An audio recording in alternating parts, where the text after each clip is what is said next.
마인드 스케치.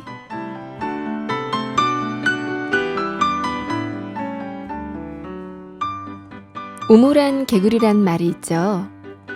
우물 안에서 살며 자신이 최고인 줄 알았던 개구리는 어느 날 우물 밖에서 황소를 보고 온 아기 개구리의 이야기를 듣고 자기 몸을 키우려 몸에 바람을 넣다가 죽고 맙니다. 우물 안에서는 볼 수 없었던 넓고 큰 세상에는 그 크기만큼 배울 수 있고 얻을 수 있는 지혜가 많은데 자신의 한계에 갇혀 죽은 개구리처럼 우리도 내 한계 속에서 자존심만 세우고 있지는 않은가요? 지금부터 우물 밖 넓은 세상으로 가보시죠. 안녕하세요. 마인드 스케치 이승희입니다.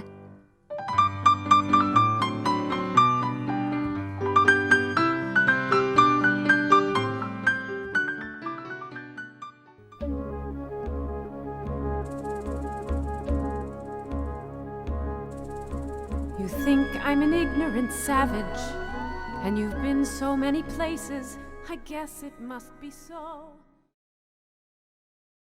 이승유와 함께하는 마인드 스케치 첫 곡은 주디 쿤이 불렀죠. Color of the Wind 들으셨습니다. 친구 같은 마인드 스케치와 오늘도 행복한 시간 만들어 가시기 바랍니다. 마인드 스케치 일부 마인드 테라피인데요. 여러분이 보내주신 사연으로 우리들의 소소한 일상과 고민을 이야기하는 시간, 또 마인드 강연을 들으면서 함께 소통하는 시간입니다. 네, 인천의 마인드팀 마을앱과 함께 하는데요. 손은진 강사님 그리고 게스트 표라 씨 나오셨습니다.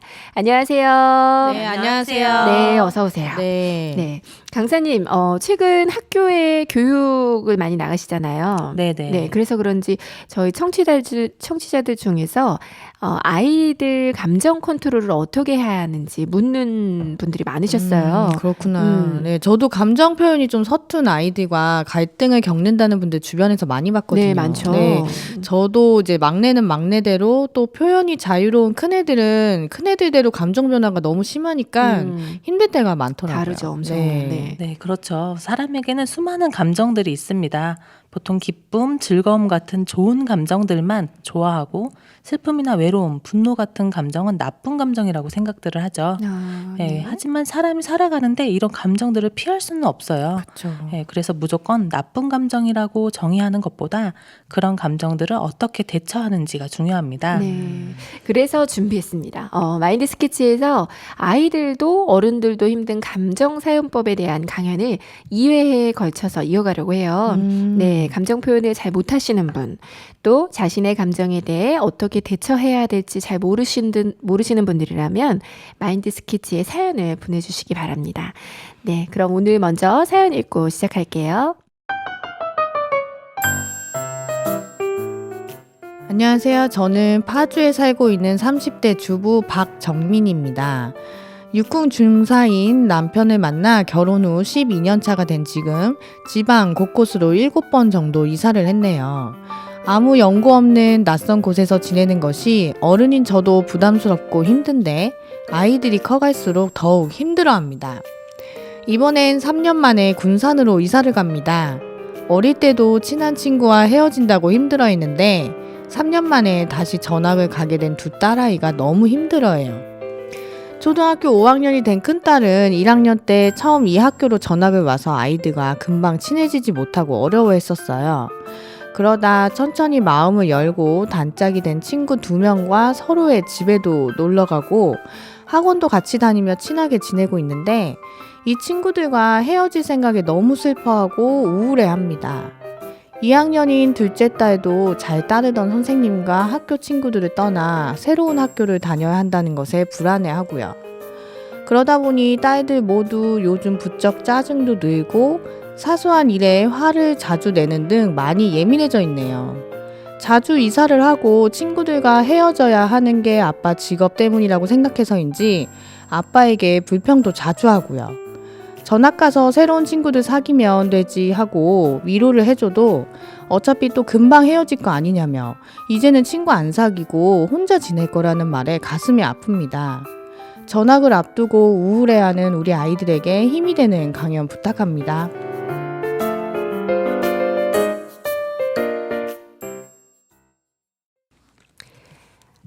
네. 사연 보내주신 어머님도 그러셨지만, 네. 다 큰 어른들도 이게 연고지 없는 곳으로 뭐 취직해서 가거나 그러면 정말 많이 외롭고 우울하잖아요. 그렇죠. 네. 제 친구도 남편이 군인이라서 이사를 자주 하거든요. 그런 환경에 새로이 적응하는 게 참 힘든데, 그런 데서 지내본 경험 있으신가요? 저는 딱히 경험해 본 적은 없는데 저도 좀 친구 중에 그런 친구가 있었어요. 아빠가 군인인. 근데 이제 좀 마음을 쉽게 열지는 않더라고요, 친구가. 네, 더군다나 친구가 참 중요한 시기라서 아이들이 더 슬퍼할 것 같은데요. 오늘 강연으로 부디 마음 풀고 또 새 학교에 가서 적응 잘할 수 있는 강한 마음을 가졌으면 좋겠습니다. 네. 어떤 강연 들려주시겠어요, 강사님? 네. 예, 아이의 전학 또는 졸업과 입학을 앞둔 학부모님이라면 누구나 정민 씨처럼 아이들이 잘 적응할 수 있을까? 친구와 헤어지는 슬픔을 잘 이겨낼 수 있을까 하고 많은 고민을 하실 거예요. 네, 걱정이 돼요. 네, 저도 이번에 이사를 하면서 초등학교 2학년인 큰딸이 새학기도 아니고 2학기 때 전학을 하게 되었는데요. 많이 불안해하고 슬퍼하더라고요. 그래서 무엇보다 정민 씨와 그 아이들의 마음이 이해가 갑니다. 그 강사님 자녀분은 잘 이겨내셨어요? 네, 그때 전학 갈 때 제가 또 필리핀 교육이 있어가지고 해외에 있었어요. 그래서 이제 막 저도 너무 불안해하고 네네. 좀 걱정이 됐었는데 다행히 선생님이 아이를 좀 살뜰히 챙겨주시고 또 예뻐해 주셔서 아이가 금방 적응도 잘하고 지금 학교가 너무 좋다고 얘기를 하더라고요. 네, 잘 됐네요. 네. 네. 네, 이처럼 우리는 크고 작은 환경의 변화에 따라 많은 감정의 변화를 겪고 있습니다. 이러한 감정 변화는 적응력이 약해서 변화에 민감하거나 감정 표현이 서툰 아이들일수록 더욱 힘들게 받아들이는데요. 그래서 오늘 전학으로 슬퍼하고 우울해하는 정민 씨의 아이들에게 들려드릴 이야기는 슬픔이 우리에게 주는 신호입니다. 네. 네. 우리의 감정은 하루에도 수십 번씩 널뛰기를 하죠. 시도 때도 없이 불쑥불쑥 찾아오는 감정 때문에 괴로울 때도 있고 우울해질 때도 있습니다. 때로는 내가 너무 감정에 휘둘리는 것이 아닌가 하고 자책을 할 정도이기도 한데요. 저 같은 경우는 아이 셋을 키우면서 육아와 일을 병행하다 보니까 일이 많거나 버거울 때 아이의 작은 실수에도 버럭하고 화를 낼 때가 있어요. 저도 그래요. 네, 그러고 나중에 이제 상처받은 아이 얼굴을 보면 자책을 하면서 내가 좋은 엄마인가 네. 생각을 하게 되죠. 저도 이제 몸이 아프거나 이제 마음 어려울 때 막 그 유독 엄마를 많이 찾는 날이 있어요, 애들이. 맞아요. 그러면 맞아요. 이렇게 챙겨주다가도 이제 갑자기 이제 화내고는 나중에 이제 미안하다고 하고 좀 그럴 때 있거든요. 네. 부모의 감정이 그대로 아이에게 이렇게 흘러가잖아요. 네. 그래서 더욱 조심해야 되는 건 아는데 좀 힘들 때가 많아요. 네. 네. 네, 맞아요. 감정이라는 게 내게만 영향을 미치는 것이 아니라 다른 사람, 특히 가장 가까운 가족이나 친구, 네네. 동료들에게 영향을 미치다 보니까 감정 조절에 대한 필요성을 많이 느끼죠. 특히 우리 사이는 어릴 때부터 감정을 너무 드러내면 안 된다고, 숨길 줄도 알아야 한다고 배워왔고요. 솔직한 감정을 숨기는 것이 자기 조절을 잘하는 사람이라고 여기는 문화가 있죠. 그렇기 그쵸. 때문에 감정 표현을 억누르려는 노력을 더 많이 하게 됩니다. 네. 특히 어디 나갔을 때, 외부에 있을 때, 그런 감정들, 뭐 슬프거나 우울하거나 아무렇지 않은 척 하는 게 참 힘든 것 같아요. 네. 네, 그렇습니다. 긍정의 마인드, 긍정적인 사고를 강조하는 요즘이라서 하루하루 즐거움이 쌓이면 삶의 기쁨도 그만큼 단단해지고 행복해지는 건 맞아요. 하지만 언제나 긍정적이어야 한다는 생각으로 슬픈 감정을 무조건 무시하는 건 현명한 생각일까요? 글쎄요. 누르기만 하면 왠지 병이 날 것 같아요. 네, 맞아요. 이제 화병이라는 것도 이제 실제로 존재한다잖아요. 그쵸. 네. 네. 네, 그렇죠. 자, 예를 들어볼게요. 어느 날 저녁 갑자기 화재 경보음이 울렸어요. 종종 화재 경보음이 울리기도 하죠. 맞아요. 네. 그런데 시끄럽다고 또는 이번에도 오작동일 거야 라는 생각으로 확인하지 않고 그냥 끄면 어떻게 될까요? 뭐 진짜 오작동이면 다행인데 네. 이제 사고가 진짜 난 거면 그렇죠. 큰일 나죠. 완전 큰일이죠. 네. 네, 실제로 오작동이라고 생각하고 그냥 껐는데 큰 화재 사고로 번진 적이 있는 것처럼 우리의 감정을 무작정 숨기는 것은 우리의 감정의 알람이 울릴 때 그 알람이 무엇을 의미하는지 왜 울리는지 알아보지 않고 그냥 꺼버리는 것과 같아요. 그러다 결국 폭발해버리면 우울증이 생기고 분노 조절 장애가 생기기도 하죠. 이처럼 무작정 우리의 감정은 감추고 숨겨야 하는 것이 아니라 화가 나면 왜 화가 나는지, 내가 무엇을 부당하게 느끼고 있는지 생각해보고 슬프면 내가 소중한 무엇을 잃지는 않았는지를 생각하면서 그 감정의 근본 원인을 찾아보고 해결하려는 노력을 해야 합니다. 성숙한 사람은 감정을 잘 숨기는 사람이 아니라 다양한 감정의 신호를 잘 받아들이고 한 가지 감정에 휩쓸리지 않는 사람을 의미하기 때문이에요. 네. 네, 성숙과 행복의 첫걸음은 우리의 감정을 잘 이해하는 데서 시작합니다. 우리의 감정을 잘 이해할 때 그걸 현명하게 표현할 수 있기 때문이죠. 그렇구나. 네, 전에 제게 아이 문제로 상담을 했던 분이 있어요. 두 딸을 키우고 계셨는데 큰 딸을 낳고 5살 터울로 둘째를 낳았다고 해요. 근데 그 둘째 딸이 선천성 장애를 가지고 태어난 거죠. 네, 그래서 태어나면서부터 큰 수술을 여러 번 하는 둘째 아이 때문에 큰아이는 거의 할머니에게 맡겨졌다고 합니다. 이런 경우 좀 의외로 많더라고요. 예, 네. 그 한 아이가 아파서 다른 아이는 좀 방치되는 경우가 있던데 좀 그 한 아이가 좀 상처를 많이 받더라고요. 네, 마음을 네. 많이 누르고 있죠. 네, 맞아요. 네, 그렇죠. 병원과 집을 오가며 아픈 둘째를 돌보느라 엄마는 늘 여유가 없고 힘들어하고요. 아빠 또한 회사 일로 바쁘다 보니 첫째 아이는 동생이 태어남과 동시에 부모님의 사랑과 손길을 받지 못하게 된 거예요. 근데 이제 그 큰아이가 철이 빨리 들었는지 스스로 뭐든지 척척 해내고 엄마도 잘 도와주면서 착하고 예쁜 딸이었다고 합니다. 그래요. 예, 그러다가 11살 때쯤 자신을 가장 챙겨주고 예뻐해 주시던 할머니가 돌아가셨는데 이제 큰아이가 많이 슬퍼하겠다는 부모님의 우려와는 다르게 슬픔도 좀 잘 이겨내고 별일 없이 잘 지내는 것 같아 보였대요. 그런데 얼마 후 동생이 장애인 학교에 가야 돼서 이제 이사를 하게 됐어요. 그러면서 큰아이가 전학을 가야 했는데 그때 가장 친한 친구들과 헤어지게 되었대요. 그래도 뭐 여태 큰 일 없이 씩씩하고 밝았으니까 문제가 없을 거야 라고 생각을 했었는데 그때부터 아이가 변하기 시작했다고 합니다. 아이고, 어떡해요. 친구들을 많이 의지하고 있었네요. 네. 그러게요. 그동안 이제 씩씩한 게 마냥 그랬던 게 아닌가 봐요. 그쵸. 네, 맞아요. 그동안 참아왔던 슬픔이 터져버린 거예요. 내 옆에는 아무도 없어 라는 생각이 그 아이를 몰아간 거죠. 착하고 책임감 강하던 딸이 학교도 안 가고 말도 하지 않은 채 방 안에만 서 있으니까 이제 아이를 데리고 심리 상담을 받아봤대요. 이때 이제 아이가 자존감도 낮고 심한 우울증이 있는 걸로 나타났습니다. 분명히 아이가 크면서 부모의 손길을 필요할 때나 힘들고 외로울 때가 있었을 텐데 엄마는 동생 때문에 힘들어 하시니까 라는 생각을 하면서 자신의 감정을 표현하지 않았던 거예요. 아무 일이 없었던 것처럼 행동하고 밝은 척, 씩씩한 척 했지만 그 속에서는 사실 할머니의 빈자리, 또 부모님의 사랑을 원하고 투정을 부리고 싶은 마음들을 표현하지 못하고 꾹꾹 눌러놨던 거였죠. 너무 안쓰럽네요. 네, 그러게요. 네. 네. 그래서 이제 이 부모님이 그 큰 딸에게 특별한 선물을 하기로 마음을 먹었습니다. 이제 그동안 어릴 때부터 찍은 사진들을 모은 앨범이었어요. 사실 바쁘다고 컴퓨터에만 저장해 오던 그 사진들을 인화해서 앨범을 만들었는데 그 앨범 속에는 행복하게 웃고 있는 사진도 있었지만 아이가 걸음마 하다가 넘어져서 울고 있는 모습, 우유를 쏟고 막 장난치고 있는 개구쟁이 모습, 네. 삐져서 토라져 있는 모습, 어린이집 가기 싫다고 우는 모습 등 다양한 모습들이 있었어요. 그리고 그 모든 순간을 사랑스럽게 바라보고 응원해주던 부모님의 마음을 적은 편지도 있었죠. 네, 감동이네요. 네. 우울증을 겪던 그 아이는 그 편지를 보고 내가 때를 써도 슬퍼하고 우울해해도 또는 사고를 쳐도 언제나 자신을 응원해주는 부모님의 마음을 알게 되었고요. 동생에게 뺏겼다고 느꼈던 부모님의 사랑도 알게 되었어요. 그 후 아이는 조금씩 부모님께 마음을 열고 자유롭게 감정을 표현하기 시작했죠. 네. 네, 지금은 저녁마다 아빠와 자전거를 타고 또 주말에는 캠핑도 다니고 너무너무 행복하게 지내고 있다고 하더라고요. 그리고 동생에게는 둘도 없이 든든한 언니가 되어주고 있다고 합니다. 그렇구나. 네, 가족이- 아이가 이제 혼자라고 생각해서 이제 어려움에 빠져 있었는데 그 부모님이 선물도 주고 아니라고 생각하는 순간 이제 마음이 굉장히 밝아졌네요. 네.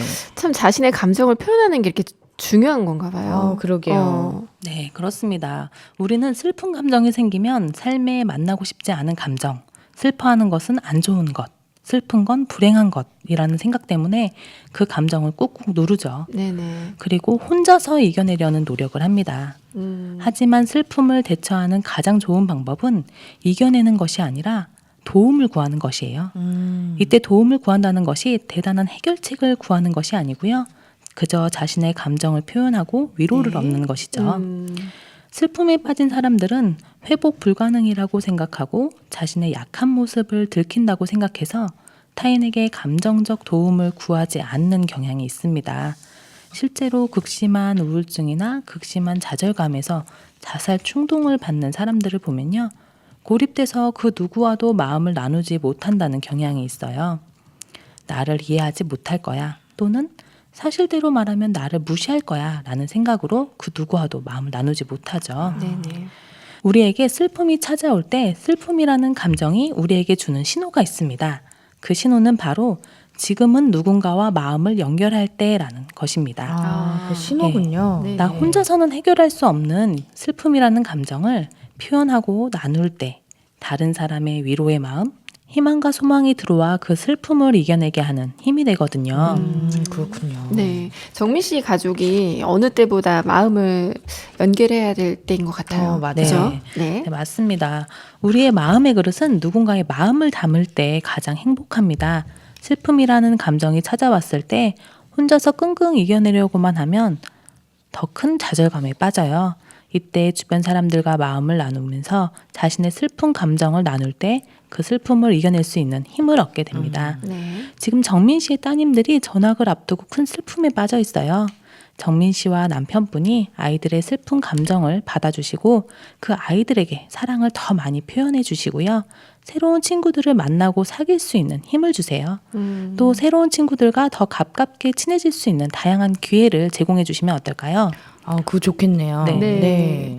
저 같은 경우도 음. 저는 뭐 커서 대학생이었는데 대학생이어도 친구 사귀기는 어렵거든요. 그쵸. 네. 그렇죠, 맞아요. 근데 집에서 이제 떡볶이를 많이 만들어 먹었어요. 네.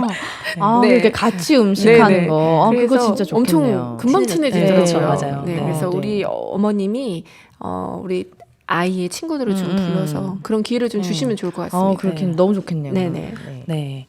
미국 캘리포니아에 서식하는 세상에서 가장 높이 자라는 나무, 레드우드 아시죠? 네, 레드우드요. 네, 뿌리가 3, 4m밖에 되지 않는 이 나무가 120m까지 자라서 허리케인과 태풍도 이겨내는 강한 나무로 자라나는 힘은 바로 여러 나무의 뿌리가 서로 하나로 연결되어 잡아주고 서로 영양분을 공급하기 때문입니다. 우리 아이들을 보면 한두 명하고만 단짝으로 지내고 속마음을 털어놓으면서 가깝게 지내는 모습을 볼 수 있어요. 그래서 그 한두 명 친구들과 헤어지면 세상을 잃은 것 같은 큰 슬픔을 겪게 되죠. 하지만 여러 나무와 연결되어 강하고 높게 자라는 이 레드우드처럼 우리 아이들이 한두 명하고만 연결하고 지내는 것이 아니라 많은 아이들과 마음을 연결하고 가깝게 지낸다면 어떨까요? 폭넓은 인간관계 속에서 더욱 마음이 단단해지고 강한 아이로 자라면서 더 큰 행복을 느끼게 될 것입니다. 정민 씨의 따님들이 새로운 학교에 가면 레드우드처럼 폭넓은 관계 속에서 그 어떤 슬픔도 이겨내는 행복한 아이들로 자라길 바랍니다. 제 강연은 여기까지입니다. 네, 감사합니다. 네, 슬픔이 주는 신호가 이제 누군가와 마음을 연결해야 될 때라고 하셨잖아요. 네. 네, 우리 정민 씨의 딸이 지금은 그런 상황이 너무 슬픈데 이 기회로 가족이 조금 똘똘 뭉쳐서 마음을 연결할 때가 아닌가 싶어요. 네, 맞아요. 네, 그리고 이제 도움을 구하는 거라 하셨잖아요. 네. 그래서 우리 정민 씨 따님이 마음을 표현을 잘 할 수 있게 마음속에 있는 쌓인 부분을 잘 가족에게 표현할 수 있게 그런 기회도 많이 만들어주시고 대화하는 시간도 많이 가졌으면 좋겠습니다. 네네. 네, 우리 유라 씨는 강연 어떻게 들으셨나요? 저는 또 마지막에 레드우드 말씀하셨잖아요. 네네. 그래서 레드우드처럼 이렇게 폭넓게 또 많은 나무들과 연결돼 있는 것처럼 우리도 폭넓게 좀 사귐을 가지면 이제 또 사연자 그분 딸처럼 한두 명과 헤어지더라도 좀 슬픔에서 얼른 벗어날 수 있는 방법, 네. 또 그런 감정을 다스릴 수 있는 또 대처법을 알게 돼서 너무나 소중한 강연이었습니다. 네, 감사합니다. 어려운 상황 같지만 이 시기를 잘 대처를 하면 굉장히 마음이 강한 아이로 성장할 수 있을 거라 생각합니다. 네. 그래서 부모님께서 먼저 긍정적으로 마음을 가지시고 따님들을 많이 도와주시면 좋겠네요. 네, 오늘도 아쉽지만 강연 여기까지입니다. 두 분 벌써 보내드릴 시간이네요. 네. 나와주셔서 감사합니다. 네, 감사합니다. 안녕히 계세요. 오늘 마인드 테라피 이것으로 마치고요. 네, 저는 노래 한 곡 듣고 2부로 찾아올게요. 엘튼 존이 부릅니다. Can you feel the love tonight?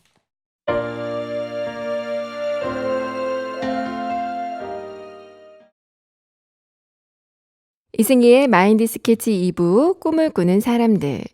성공하려면 내면으로부터 다시 변화하라. 작가 스티븐 코비가 한 말입니다. 그는 성공의 조건을 내면에서, 즉 마인드에서 찾고 있는데요. 성공한 사람들이 가진 그들만의 특별한 마인드를 소개하는 꿈을 꾸는 사람들. 오늘의 주인공은 누구일까요?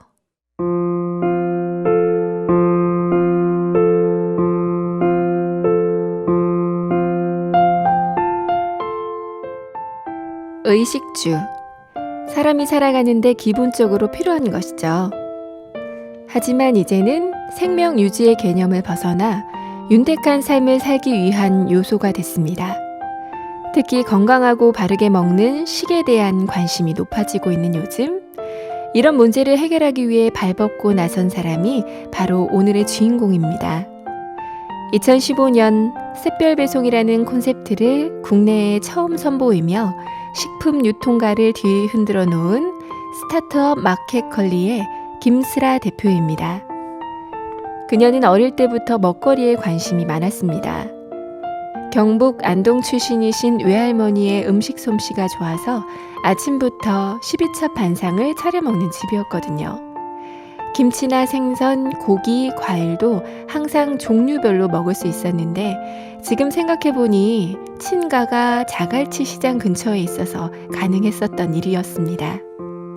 미국으로 유학을 가고 나서야 먹는 것이 얼마나 큰일인지 깨달았죠. 6년 정도 외지 생활을 하니 몸까지 안 좋아져서 음식 전반에 관심이 많아졌습니다.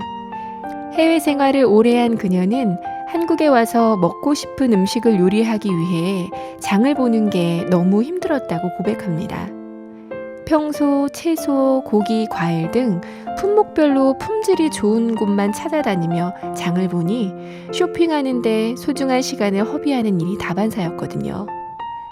다른 일로 돈을 벌어도 잘 먹는 문제로 평생 고민하겠구나 하는 생각이 그녀를 식품 유통업에 직접 뛰어들게 했습니다.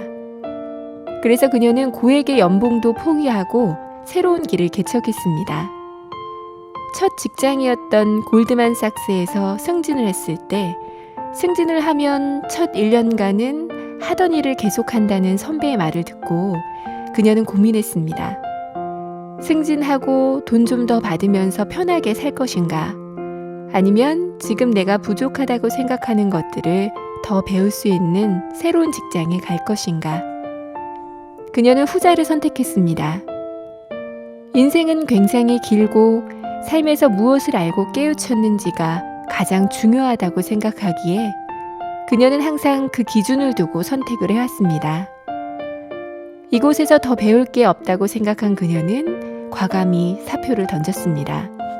유통의 유자도 몰랐지만 신선한 음식만 먹고 싶다는 일념으로 뛰어든 사업은 5년여 만에 2030 세대 직장인들의 장보기 문화를 바꿔놓았습니다. 2015년 샛별 배송이라는 콘셉트를 국내에 처음 선보였죠. 샛별 배송은 밤 11시까지 신선식품을 주문하면 다음날 오전 7시 전에 현관 앞에 배달해주는 서비스입니다. 소비자들은 신선한 식품으로 아침상을 차릴 수 있게 됐죠.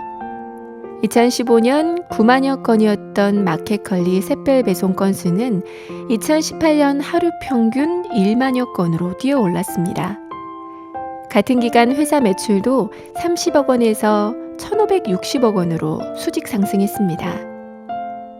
사실 창업 당시엔 1시간에 한 번씩 새로 고침을 해도 겨우 한 건씩 주문이 들어왔습니다.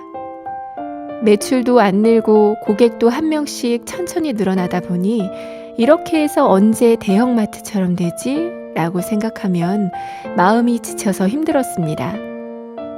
그래서 과정만 생각하자 결심했죠.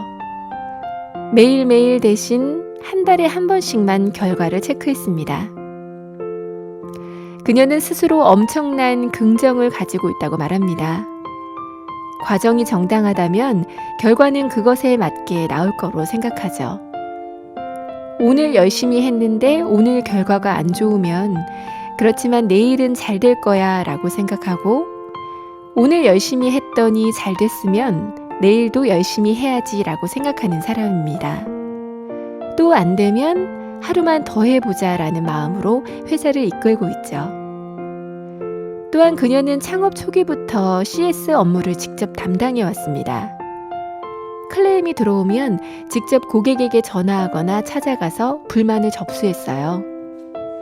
회사 입장에서는 겨우 하나의 클레임일지라도 고객 입장에서는 완전히 실패한 쇼핑 경험이 되기 때문에 한 가지의 불만을 100으로 보고 덤빈다고 말합니다.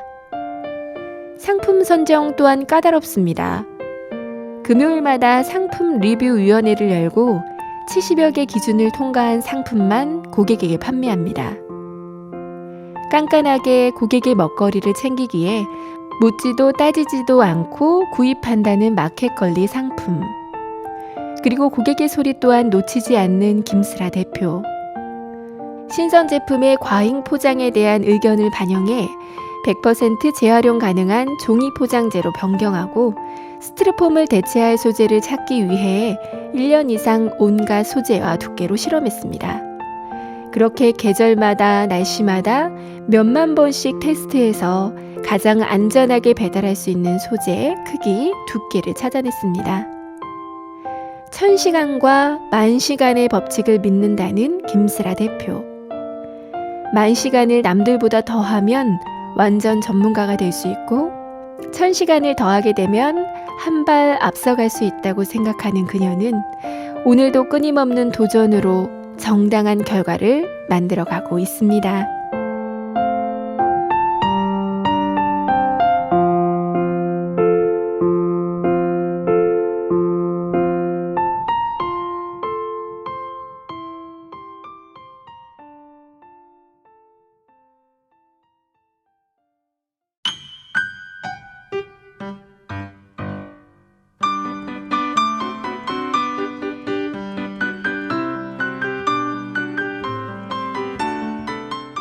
눈에 티끌이 들어가면 보이지 않는 작은 먼지가 따가워 눈을 뜰 수 없게 만들죠.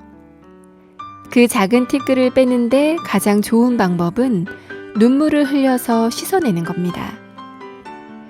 내 마음에 들어와 나를 찌르고 상처 주는 슬픔, 그리고 미움을 없애는 가장 좋은 방법도 다른 사람의 마음이 내 마음에 들어와 슬픔과 미움을 씻어내는 겁니다.